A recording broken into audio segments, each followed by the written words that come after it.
Hôtel à tous, bienvenue sur la chaîne des panafricanistes par essence, par conviction et par excellence. Celle des citoyens kémites par nécessité et obligation de combat. Nous sommes une chaîne qui n'est guidée que par nos ancêtres et rien que par les ancêtres qui appartiennent à l'égrégore du monde noir. Par conséquent, nous ne croyons en aucun Dieu venu de l'étranger. Toutefois, cette vidéo n'est aucunement destinée à inciter à la haine ou à la violence, car nous menons un combat qui est d'abord et avant tout spirituel, intellectuel et démocratique. Ensuite, il est politique, géopolitique et géostratégique. Contre l'impérialisme, le colonialisme, le néocolonialisme et l'endocolonial, qui sont tous qualifiés de crimes contre l'humanité. Nous menons ce combat sur la base du principe fondamental que nous avons hérité de nos ancêtres kémites, qui est celui de la Mahat, c'est-à-dire solidarité, vérité et justice. Vous êtes donc en droit de connaître la vérité et nous avons l'obligation de vous dire la vérité, rien que la vérité, afin que justice soit rendue au continent africain. Et ça, c'est notre modeste contribution dans cette noble lutte en faveur de la souveraineté, la dignité, la solidarité et l'unité africaine. C'est exactement ça que nous appelons le panafricanisme. Bien-aimés frères et sœurs, quel est le problème entre l'AES et la CEDEAO? Y a-t-il réellement un problème entre l'AES et la CEDEAO? Est-ce qu'il y a des problèmes entre les peuples des 3 pays de l'AES et les peuples du reste des pays de la CEDEAO? Pourquoi on fait tout un tapage? Parce que les gens disent que nous, on ne veut plus rester dans cette institution. En réalité, il n'y a pas de problème. Vous prenez un Malien, vous prenez un Burkinabé, vous prenez un Ivoirien, vous prenez un Ghanéen, ils n'ont pas de problème. Nous le voyons ici à l'étranger. Quand vous prenez un Malien se rencontre avec un Sénégalais, non, ils ne se disputent pas, ils n'ont pas de non, voilà, ton pays a fait ceci, ton pays, non. Ils n'ont pas du tout un problème. Puisque même nous qui venons de l'Afrique centrale, on n'a pas de problème ni avec le Burkina, le Mali, le Niger, ni avec la Côte d'Ivoire, le Ghana, le Togo, le Bénin et autres. Entre ces populations-là, il n'y a pas de problème. Sortir de la CEDEAO, rester dans la CEDEAO, c'est la même chose pour les peuples. Parce que la CEDEAO est censée unifier ces peuples. Mais en fait, ces peuples sont déjà unis. Ils sont unis. Ils n'ont pas attendu la CEDEAO pour s'unir. En Afrique, là, notamment en Afrique noire, nous avons nos particularités, nous avons nos problèmes parfois qui créent certaines rivalités et tout, mais c'est tellement minime que, en gros, nous sommes toujours ensemble, nous sommes solidaires. Donc, ce que les gens ne comprennent pas, c'est que l'AES, les pays de l'AES, n'ont pas un problème avec les pays qui sont restés dans la CEDEAO.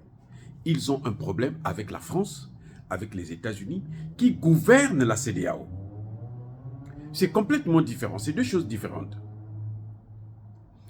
Le problème du Mali, du Bénin, plutôt du Burkina Faso et du Niger, c'est contre ceux qui gouvernent la CEDEAO. Ceux-là qui financent la CEDEAO, qui financent l'Union africaine, ce sont eux qui décident de la politique qu'il faut mener. Et leur politique, eux, ils mènent une politique par rapport à leurs intérêts dans nos pays. Eux, ils mènent une politique de domination. Eux, ils mènent une politique de contrôle de nos populations. Ils mènent une politique d'exploitation, de colonisation et d'esclavage. Ils ont des intérêts en Afrique et c'est ce qu'ils veulent récupérer, c'est tout. Prendre nos matières premières. On l'a vu encore là récemment au niveau de l'Italie. L'Italie réunit tous les pays africains. On dit bien sommet Italie-Afrique. Vous avez l'Union européenne qui est là, vous avez les Nations unies qui est là, vous avez les États-Unis qui sont là, vous avez la Banque mondiale, vous avez le FMI, tous contre le continent africain. Et ils prennent des décisions qu'ils viennent dire aux présidents africains. Nous avons décidé que nous allons développer l'agriculture dans vos pays. Oh, mais est-ce que vous avez discuté avec nous? Non. Mais pourquoi vous voulez développer l'agriculture dans nos pays? Pendant 60 ans de soi-disant indépendance, vous ne l'avez pas fait. Maintenant, vous voulez venir. Le même FMI, la même Banque mondiale, qui nous interdisait d'investir dans l'agriculture. Aujourd'hui, nous ne sommes pas capables de nous nourrir, de nourrir nos populations. Maintenant, vous venez nous dire, nous, on va développer l'agriculture chez vous. Mais vous allez produire quoi? C'est pour produire quoi? Pour produire les produits que eux ils consomment. Pas les produits que nous consommons. Heureusement que la nature nous a tellement bénis que nous avons un certain nombre de produits qu'on ne plante pas, mais ça pousse seul. Chaque année, chaque saison. C'est comme ça pousse seul, ça est là, et puis les gens prennent seulement et consomment. C'est que Dieu nous a tellement bénis. Et le problème, c'est que eux, ce sont justement ces forêts-là qu'ils veulent détruire complètement et nous mettre des forêts artificielles que eux, ils contrôlent. Après, ils vont nous dire, bon, venez consommer nos engrais, venez prendre... Vous savez, Bill Gates a eu ce problème-là. Il est allé en Inde, il est allé planter des trucs là-bas, il leur a donné des engrais. Depuis ces terres-là, sans les engrais de Bill Gates, ils ne peuvent pas cultiver là-dessus. Bref, le problème, c'est avec les Occidentaux. On apprend que Eyadema envoie des délégations au Niger, au Burkina Faso, au Mali. Séparément. Hein, parce qu'il faut discuter avec chacun et puis voir comment on peut faire pour convaincre un à un. Parce que s'ils sont ensemble, ça sera difficile de les convaincre tous les trois en même temps. Donc on va essayer de... Et c'est tellement mesquin. Quel est le problème d'Eyadema? Que ces trois pays sortent. Puisque ces trois pays ont de bonnes relations avec lui. Ces trois pays comptent sur lui pour utiliser son port. Ces trois pays comptent sur la Guinée pour utiliser le port de la Guinée. Mais c'est quoi? Il y a des gens qui vont dire que non, mais écoutez, comme ils sortent comme ça là, ils n'ont pas de littoral. Alors, vous savez, à partir du Niger là, le Niger là, c'est non loin du Cameroun, la pointe du Cameroun, le Niger. Là. Donc si le Togo refuse aussi d'utiliser le port, si la Guinée refuse, ils peuvent aller au Cameroun. Oui, le Cameroun là, il y a une pointe là qui est non loin entre le Nigeria et le Tchad. C'est juste quelques kilomètres et puis vous êtes dans le Cameroun. Et puis vous envoyez vos produits par le Cameroun. L'Afrique centrale n'a rien à voir avec des sanctions contre ces pays. Vous voyez, c'est-à-dire qu'on nous fait croire qu'il n'y a pas de solution. Mais comment ils sont en train de faire pour recevoir les avions là? Vous croyez qu'ils reçoivent ça à travers les ports? Non. Sinon, les Français auraient déjà dû faire sauter ces bateaux ou bien ils auraient dû demander à ce qu'on puisse poser des conditions de douane très dures. La plupart du matériel qu'ils reçoivent, là, c'est par avion. La plupart. Vous savez que les Russes sont les plus grands spécialistes en matière d'avions, ce qu'ils appellent Antonov, les grands avions là, qui transportent des chars, des ceci et tout. Voilà, donc je crois que le Togo devrait se calmer. À moins que le Togo est en train de chercher sa part. C'est-à-dire que sortir aussi pour rejoindre l'AES. Parce qu'il sait que la finalité, c'est même la monnaie là, elle va partir, elle va sauter. Vous voyez? Donc, je crois que les populations de cette zone, de l'Afrique de l'Ouest, ne devraient pas s'inquiéter. Le problème, c'est la France, les États-Unis, qui constatent que leurs intérêts sont menacés.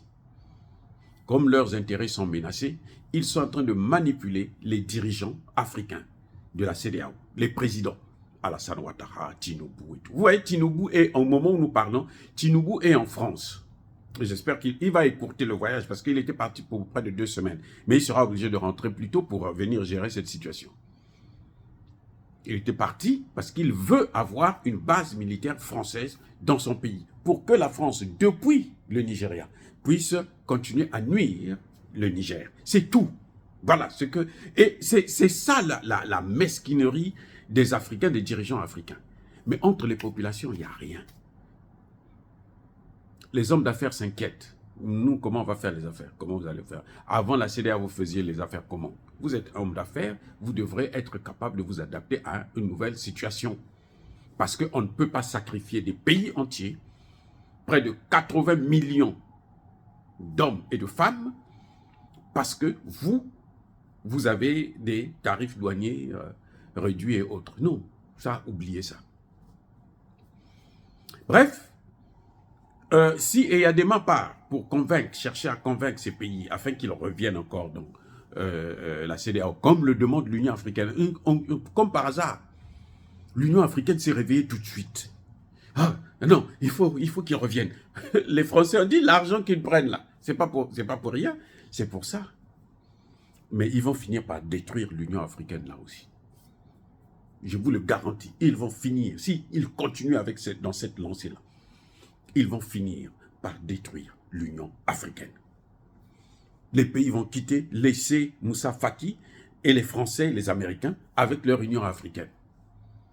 Parce que si l'Union africaine, c'est une union que les Occidentaux vont gérer, nous, on n'a pas besoin de ça. Nous, on n'a pas besoin de l'Union africaine. On n'a pas besoin de ça. Ils n'ont qu'à garder avec leur... Nous ne voulons pas de leur argent, de leur soutien, de leur aide, de leur développement. Ils nous ont assez fait souffrir. Que ce soit bien clair. Notre problème, le problème des pays de l'AES, là, c'est... Vous avez vu au Niger, la population est sortie, c'est la fête complète. Parce que, vous savez, même les médicaments ne rentrent pas. À cause de la France, à cause des États-Unis. La dernière négociation qui a échoué, là, ce qui a motivé ces gens-là pour prendre la décision, c'est quand Blinken est parti, il a tout bloqué. Il dit non, non, non, laissez. Il faut qu'il souffre plus que ça, comme ça la population là va se soulever. Et puis nous, on va enlever ce gouvernement-là. La population soutient le gouvernement. Ils sont baisés. Ils sont foutus. Ils en ont dans le baba. C'est fini là. Donc, il faut que ce soit bien clair. Le problème des pays de l'AES, ce n'est pas les autres pays de la CEDEAO. La Mauritanie est sortie. La Mauritanie a des bonnes relations avec le Mali, avec le Burkina, avec les autres pays de l'Afrique, l'Algérie, le Nigeria et autres. La Mauritanie n'a pas de problème avec eux. Donc, le problème, c'est avec ceux qui prétendent diriger la CEDEAO alors qu'ils ne sont même pas africains. Parce qu'ils sont des puissances, parce qu'ils donnent de l'argent. Alors, nous, on va créer autre chose où on n'aura plus besoin de votre argent. Comme ça, vous n'allez plus venir nous imposer quoi que ce soit. Voilà ce qui est en train de venir. Et ça va se passer aussi en Afrique centrale. Ça va se passer aussi au niveau de l'Union africaine. S'il continue comme ça, l'Union africaine va exploser. Comme la CEDEAO est en train de partir là, disparaître complètement. Dire cela, c'est inciter à la haine ou à la violence. Non. Yaba Kolerve, Yamalebe. Encore une fois de plus, bien-aimés frères et sœurs, je persiste et je signe. Soyez bénis. Soyez abondamment bénis par le Dieu de Kémite et par nos ancêtres angélisés. Mais que tous ceux qui persécutent le continent africain, le pillent et le déstabilisent, qu'ils soient noirs, blancs, chinois, arabes, juifs, indiens ou qui qu'ils soient punis, maudits, foudroyés, neutralisés, écrasés, effacés par le Dieu de Kémite et par nos ancêtres angélisés. Vive l'Afrique éternelle, je dis et j'assume.